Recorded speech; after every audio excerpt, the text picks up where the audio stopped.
right in my backyard, in a lovely, that I'm aware of, city of Stonecrest, lies what is now a closed new Black Wall Street. You guys now know how I feel in regards to the Black culture, in regards to the Black church, the Black community, and all this stuff. And I'm trying to understand and get a better understanding of where they were, where they are now, and where they're going. This is very interesting because this new Black Wall Street, which was essentially supposed to be the second coming, I guess, of the previous Black Wall Street in Tulsa, Oklahoma, started in 2021, 5 years ago, and is now being shut down.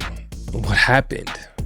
Let's go ahead and check it out. Yo, what's going on, everybody? It's your boy Big Blue. This is the channel where you find the truth, seek understanding, and be the light. And like I mentioned, guys, and this isn't to talk ill about the Black culture. I want them to do better, but we need to think differently if we're going to do better. You know what I'm saying? I had no clue of this new Black Wall Street. The day that I found out that it existed was the day when it was about to close. And mind you, it's right there from where I live. So it's like, how, what, why, what is the problem? How do we get to this point? So let's go ahead and check out these two news videos. And I think by this point, it was supposed to be at the end of April that it's supposed to shut down. So it should be shut down by now. But let's just go ahead and check these videos and see what happened. See what happened. According to management, the lack of foot traffic, operational and financial issues are what's forcing them to close the market for good come April 30th. But those who oversee the market say, hold on. No. This can't be right. Because I was just about to say, this looks like it's next to Stonecrest Mall. Because Stonecrest, it's not like, last I checked, it wasn't even like a real city yet. I guess like a township or something like that. And that looks like it's in the mall area. If that's next to the mall, then I'm going to be upset because I don't go to the mall often. But if this is what it is, it shouldn't be this small. Okay. I don't know. Tire Plus. Nope. Nah, that's not it. I mean, it is it. I was gonna say that it was behind the mall, and I don't go behind the mall like that. But of the past 5 years, honestly, the past like 3 years, I actually have traveled to the back of the mall, and I've passed it. Of the many times that I've gone to the dealership that is down the street, I always pass and I turn at this light. And the fact that I didn't even know that this was here, I didn't even see no sign. Like, this is the sign. Are they on both sides of the building? I don't understand what's going on. How this is how we advertise the new Black Wall Street? that's completely not true and that the closure is only temporary.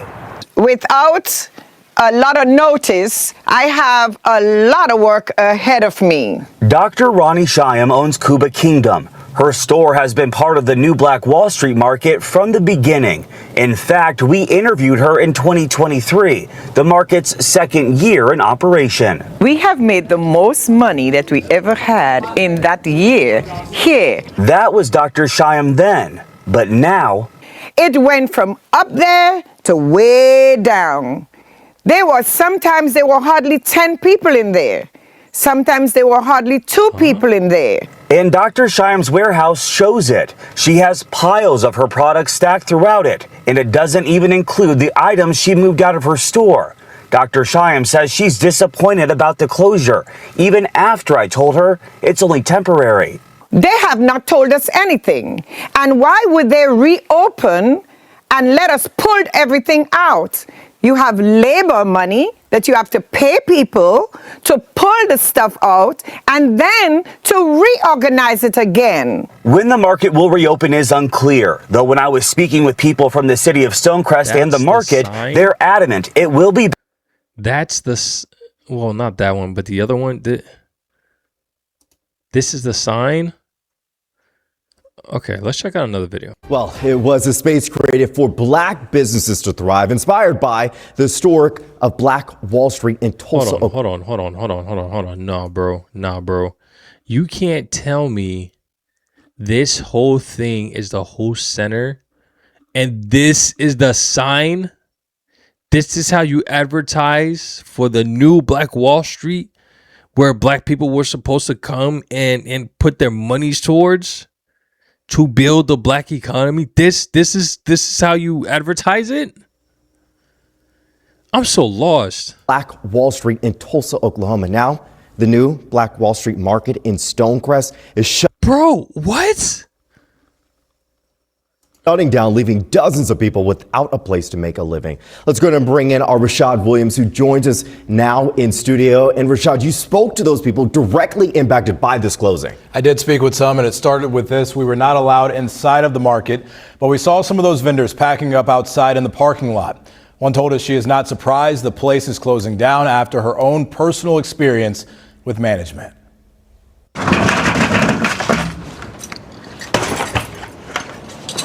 This empty parking lot will soon be home to an empty 125,000 square foot building on Mall Parkway in Stonecrest. The new Black Wall Street was opened back in the fall of 2021 as a haven for black entrepreneurs to thrive. This week, it is shutting down for good. The economy was on the shift, for the last few years, so it's just a matter of time. Baba G is an artisan vendor who held a storefront here from the beginning, a time he says was the peak of the market. And it was straight to the top in the beginning. And so many people were so happy to experience it. He's now forced to pack up and get out before the week is over with nowhere to go. I'm looking for a new shop right now. I spotted something in the neighborhood. The 77-year-old says he will draw strength and motivation from being forced to figure out what's next. Another vendor we spoke with says her experience was far from motivating. She didn't want her face shown in fear of retaliation, but she says she wants people to know the truth. It was just bad communication. The management is horrible. And I could just go on and on and on. I mean, yeah, advertising sucks too. This is crazy. She says she Damn. and the dozens of other vendors were abruptly told by the manager that they had less than 30 days to be out, leaving dozens of people out of work and without a place to sell their craft. She gave us a letter saying that we had to be out by April 30th. Mind you, we paid rent through April 30th, but we're not able to sell through April 30th because we have to get our goods out by April 30th. Some of the biggest problems this vendor says she experienced is the lack of repairs and upkeep on the building over the years, pushback on vendors who raised concerns and spoke up, and an overall lack of direct communication. You never really knew what the real truth was. While we were there, as some vendors scrambled to get their cars or U-Hauls packed, the manager turned the lights off and made the vendors go home, cutting down their time to get everything out before the final close. Okay, so something I wanted to bring up real quick. And I actually, during the second, I saw this on the side. I saw this video on the side where we have a couple of black people that are talking about, this situation. I want to hear their story. It looks like it's called Black Millionaires. I want to get their perspective on this whole thing, see how they feel about it, because okay, so just with very minimal information, this is my view of everything, and based off of the history that I know when it comes to, the original Black Wall Street in Tulsa, Oklahoma, and then trying to revamp this as the new Black Wall Street of Stonecrest, Georgia. And some people may get upset with me for saying this. I did not see how this was going to last based off of just what I just saw. I say this because there's this spot that I used to, that my mother would always go to when we were in New Jersey. It's like this strip. It's literally like a vendor merchant strip. It's like this whole alleyway with a whole bunch of vendors. And it's like if you go to like what do you call those? Like town festivals and stuff like that, and you got a whole bunch of vendors, but these are like regular everyday vendors, and some of them not even like real vendors. I think some of them may just be people that is just selling stuff from their house or whatever, from my understanding, because there's a couple times where I went over there, then they were selling like Super Nintendo games. This was way back when. So yeah, young people, I know you don't know what I'm talking about, but this was way back when. and like they had some games just sitting on the desk, and then my mom she bought it for me, Super Nintendo. So that was my understanding of it. It's a bunch of merchants that's just selling their products. Now, granted, these are actual businesses and they're selling their products as opposed to, somebody that's just selling all the stuff that's in their garage. But at the same time, this isn't like a whole community. You know what I'm saying? It seems like it was a community where it was businesses. There was people that was there were black individuals that were, getting loans to get owners to, get a commercial building, and actually had like full stores, merchant stores, markets, banks, other stuff that, that required a business. And because it was all in the black area, it was the black people that were then creating their own market. This person got money and some stuff, whatnot, way or another, and then he sold this product to this person, and then this person used that product so that he can make something and then sell it to that person, and then the money was just shifting around in the area and then building its own economy. That's my understanding of the original Black Wall Street, amongst other things.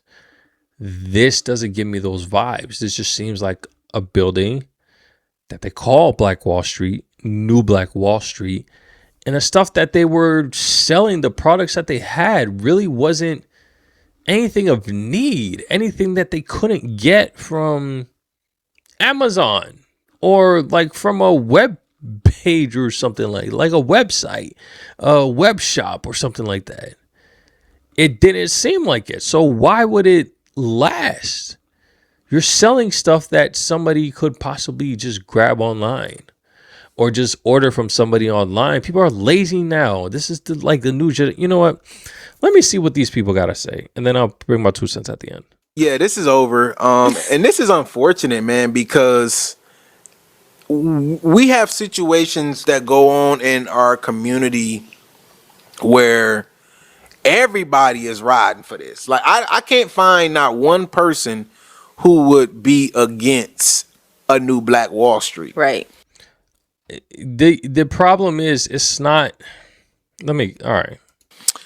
We all know the story about Black Wall Street in Oklahoma, in Tulsa, Oklahoma. No, we don't. We've heard of it, but we don't. A lot of people do not know the story. They just know that there was a place where black people thrive, quote unquote, and white people came and destroyed it. That was it. They don't know nothing else about the infrastructure and how the economy was shifted between one another and what made them thrive. I think that's the thing that we're kind of missing here. But let's keep going. I'm talking too much. Oklahoma, where a white mob burned down thousands of black shops and law firms, and then insurance companies discriminated against these companies. So they just basically burned down all of their property. Yeah, that's what I was saying. Generations and generations of black wealth was basically gone overnight because of these riots. Yep. Now, one Georgia man was trying to change that. So the Georgia New Black Wall Street market, it wasn't in Atlanta. It's in where was it? It was Lithonia. Yes, it was in Lithonia, and it opened in 2021 as an idea, at the height of the pandemic, the George Floyd Black Lives Matter movement. So the community was ripe for something like this. Yeah. But after 5 years and a lack of local support, the Georgia New Black Wall Street market or mall, whatever you want to call it, is set to close. Now, have you ever been there before? I actually have been there. Okay. For me, I went because we had some guests in town. Okay. And they wanted to go to Black Wall Street. I had never been at that time. Okay. So it was perfect. We can both go. We can all go. So it was a group of us. And we went. And I was underwhelmed, to be honest. There was a comment. So we put this on the Black Millionaires page. And there was a comment, and I hate to have to agree with it, but the comment said that it was a glorified flea market. Yes. I mean, it was a lot of oil. Yes. Flea market. That's the, yes, bro. Yes. Yes. Oh my goodness. I don't even think I have to watch anymore. They've summed it up. That's essentially what it was. It seemed, well, not that I know, but that's essentially the vibes that I'm getting. It's a flea market. I don't know why I couldn't remember the term, but a flea market. If you don't know what a flea market is, that's exactly what it is. You go inside and there's just a whole bunch of people that's there, vendors. They go into, they talk to whoever's like the owner of the whole thing. They'd be like, hey, can I get a spot so that I can put up my shop and then sell my stuff, this, that, and the third? And then they do so. I remember doing that specifically when I was back in college and I was helping, I was kind of hired or whatever to help fix iPhones. I forgot what did we call it, but it was one of the college dudes that was on campus, and we was, fixing iPhones and stuff like that. And it was a pretty penny, and I was helping them out for, some time. We didn't really get paid much. We went from doing the iPhones to trying to do websites, but that didn't really work out too well. But anyways, so there was a flea market that was in Macon, I believe that's where it was, or somewhere in that Macon area that we drove to where we was just there. We was just posting up, and at that point in time, we were fixing iPhones. I was pretty much at the point where I was able to fix a phone within, and mind you, this is the old iPhones, like the iPhones. I can't remember what numbers they were, but it's not the numbers that they were now. This was like 10 plus years ago. Yeah, 10 plus years ago, because I graduated 10 years this year.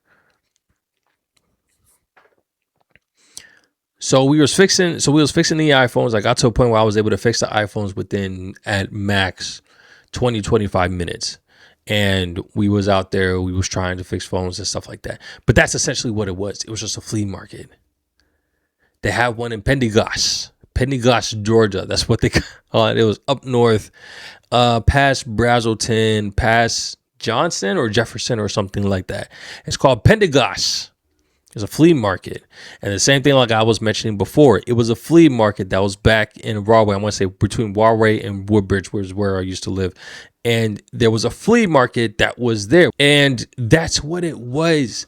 Black Wall Street, the original Black Wall Street, wasn't just some flea market. It was a community that was built up on itself.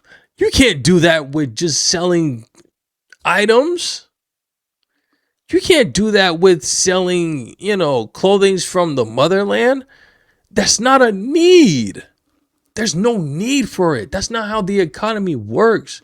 You have people that's going to buy stuff if it's popping enough, if it's worth the sell enough, or if there's a need for it. People are going to need groceries, so a market is going to be good. People are going to need loans at some point if they're trying to do a business, or they're going to need a bank if they're going to be living nearby and need to store their money somewhere, or they're going to be needing cars at some point. Even that could be lucrative in an economy type environment. They're going to need clothes. Back then, there wasn't a lot of clothes to choose from. So if you had a clothing store, then yes, you were going to thrive because people needed clothes. Here, you can get clothes anywhere. You can get clothes anywhere. You can get art anywhere. Of course, you want specific art, yes. But again, if we're trying to draw people into this area, I would think this would be a little more marketable. Bring it online. Have a bigger sign. And if you don't have the money for it, if this was supposed to be the next Black Wall Street, why aren't Black people supporting it? I don't know. Why aren't Black people supporting it? Because you cannot tell me that this is supposed to be the new Black Wall Street in Stonecrest, Georgia, which I'm pretty sure is right next to where, what's his face? Mr. Black American Pastor Jamal Bryant, his church is. You're telling me that you can't get a sign that can be as big as, I don't know, Belk or Old Navy up there with all the many of millionaires that live in Georgia, and this is supposed to be the next Black Wall Street? Where's the Black support there if we're supposed to be lifting each other up? I really just don't understand it. I don't understand it. But then I do understand that if there's no need for it, if the need is very minimal, there's no demand. There we go. That's the term. There's no demand for it. Why would people invest in it? You can't just sit here and be like, oh yeah, we're gonna try and do something for the black people, rebuild something, but we need black people to invest. No. You have to have whatever product that you're selling has to be effective. And it has to be in demand consistently to do well. Even if you say and you think that, oh, it's because we didn't get enough black support. No, what you were trying to sell wasn't in demand. That's all that it was. Unfortunately, that's all that it was. If it was that much of a need, it would sell, no problem. People would keep coming back, no problem. But it just seems like the things that possibly could have been on the market, stuff that people can get online, they don't have to travel for. They don't have to travel too far for. Maybe there's several places that they stopped at ahead of time. And not only that, poor marketing. I don't understand. Why is it small? Then why is the sign that small? Oh, man. This was not the way to do it. The idea was great. But I think because of how much things have progressed, and not even that, because there's different avenues in order to become wealthy or at least become rich, you're not going to find this very effective unless you just get a whole bunch. Because why would people go this route when they can A, sell their stuff and not even have to leave the comfort of their home, or B, not have to worry about paying a landlord just to get a spot somewhere to sell your stuff? Now, there's that whole customer, experience that we want to get so that we could bring them back. Sure, you could do that, but it depends on the service. If you're just selling something, sell it online. Create some videos, some marketing videos, do your own marketing, and then you'll get sales with the quickness. This method is not effective. It's not effective. And the only reason that it was doing well was because it came out during a viral moment. Essentially, this whole new Black Wall Street to me became viral because of the time period, because of the peak of the George Floyd and the police brutality and the black people just trying to band together and trying to do things on their own. And so it became popular because it became viral at the right moment. And just like anything that goes viral, eventually it dies down and it's no longer relevant. Guys, I've said too much. I don't think I want to piss off anybody else at this moment. Yeah, I don't think I want to piss off anybody else. But, and again, this isn't making fun of the black community at all. This is just a heavy criticism if they are going to do better. If we're going to do better, guys, come on. I don't know. But y'all let me know in the comment section what y'all think. I'm going to catch you on the next one. Take it easy. Peace.